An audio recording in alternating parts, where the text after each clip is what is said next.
Hello, 7th grades. This first video is going to be going over LP16 Assignment 1.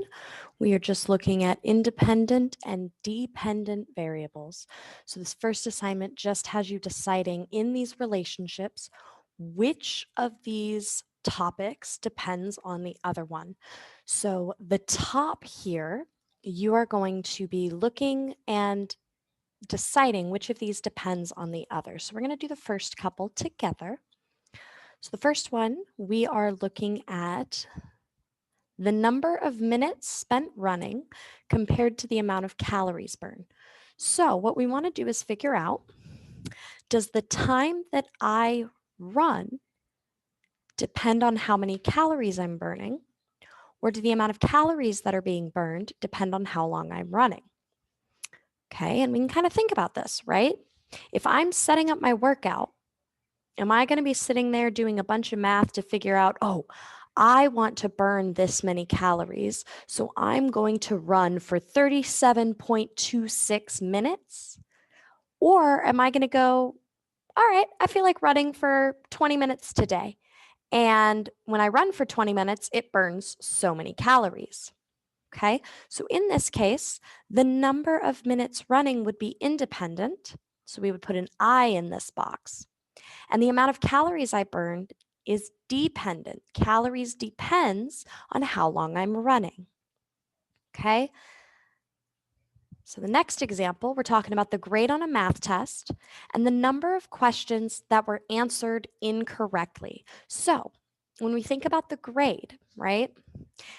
Do I decide on your grade? Do I tell you, okay, hey, here's your math test. You're going to get a C on it. So I need you to miss like 7 questions. Or do we look at the number of questions and your grade depends on that? So in this case, the number of questions answered incorrectly, that's independent, right? I am not in control of your scores. But the grade that you get depends on the questions you answered incorrectly. So that's what you're thinking about here. Which one is independent? Which one is dependent? Which topic relies on the other? Okay, so you're going to finish out the rest of those.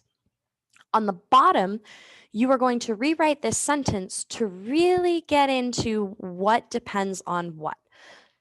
So this first one says a wheelbarrow with several bricks weighs more than a wheelbarrow with just a few bricks. So the two things that we're talking about here, we're talking about the weight of the wheelbarrow, and we're talking about the number of bricks in it. So the question here is,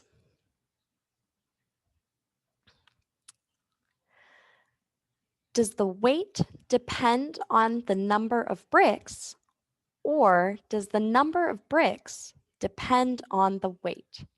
And when we start to put it in those terms, I think it's a lot easier to figure out which is the case.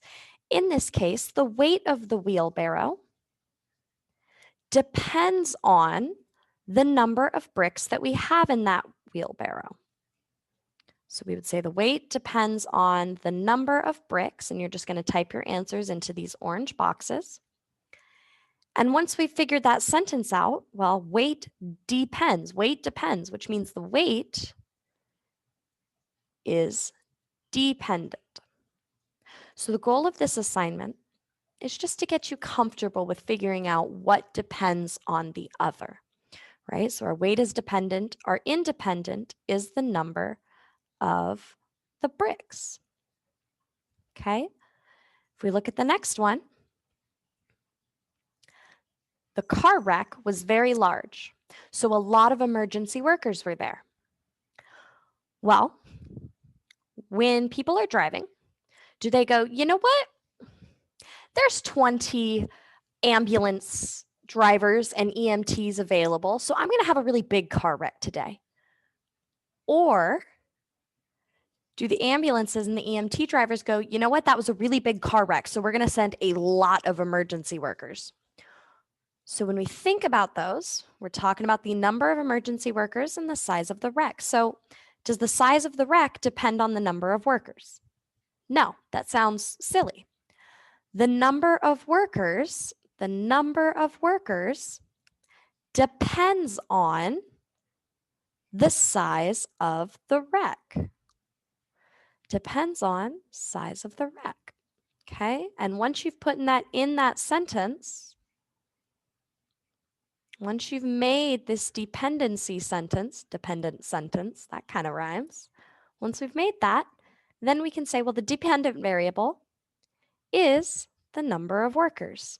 And I'm just kind of using shorthand here so it all fits. Please make sure you type your answers out into the boxes neatly. So we got the number of workers. And the independent is the size of the wreck, right? We're not always in control of the size of a car wreck, but we can control the number of workers that are there.